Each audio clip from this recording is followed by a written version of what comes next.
আজ শ্যামনগরে শিবির কর্মীদের উপরে বেপরোয়া হামলা হয়েছে। এতে করে জামায়াত শিবির কর্মী একাধিক হসপিটালে ভর্তি রয়েছে। বর্তমান উপজেলাটিতে থমথমে অবস্থা বিরাজ করছে। ঘটনা আজ সকালে এমপি দোলন তার ব্যক্তিগত ফেসবুক অ্যাকাউন্টে লিখেছেন যে তার বাসায় জামাত শিবিরের অতর্কিত হামলা হয়েছে, কিন্তু এ বিষয়ে আসলে সরজমিনে তদন্ত করে দেখা যায় প্রেক্ষাপট ভিন্ন। তো চলুন আমরা বিস্তারিত দেখে আসি ভিডিওতে কেন জামাত শিবিরের কর্মীদের উপরে হামলা হলো বা কেনই বা দোলন এমপির বাসায় হামলা হলো।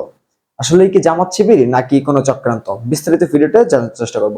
আজকের অনুসন্ধানী চোখের এই পর্বে আমরা জানার চেষ্টা করব আসলে বিষয়টি কি, এবং এ বিষয়ে আমরা কথা বলার চেষ্টা করব দায়িত্বশীল একজনের সাথে।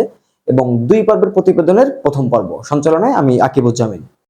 সাতক্ষীরার শ্যামনগরে ছাত্র শিবিরের নেতা কর্মীদের মারপিটের সূত্র ধরে আওয়ামী লীগ দলীয় সাবেক সংসদ সদস্য এস.এম. আতাউর রহমান দোলনের বাড়িতে হামলা ও ভাঙচুরের ঘটনা ঘটেছে।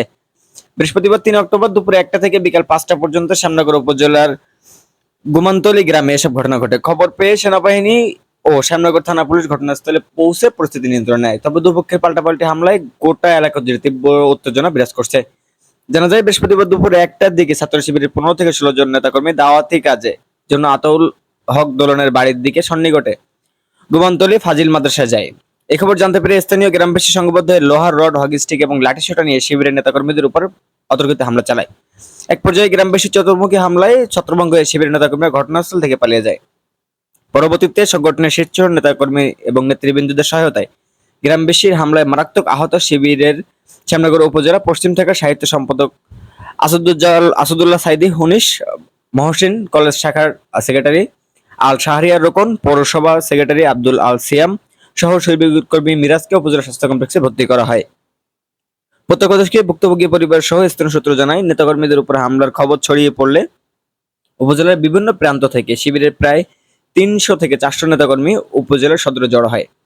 এক পর্যায়ে মিছিল সহকারে তারা গোমান্তলী গ্রামে যেয়ে আতাউল হক দোলন ও তার পিতা সাবেক এমপি এ.কে ফজলুল হকের বাড়িতে হামলা চালায়। এ সময় লাঠিসোঁটা ও প্লাস্টিক পাইপ দিয়ে তারা বাড়ির দুটিতে ব্যাপক ভাঙচুর এবং ফজলুল হকের কক্ষগুলোর জিনিসপত্র তছনছ করে।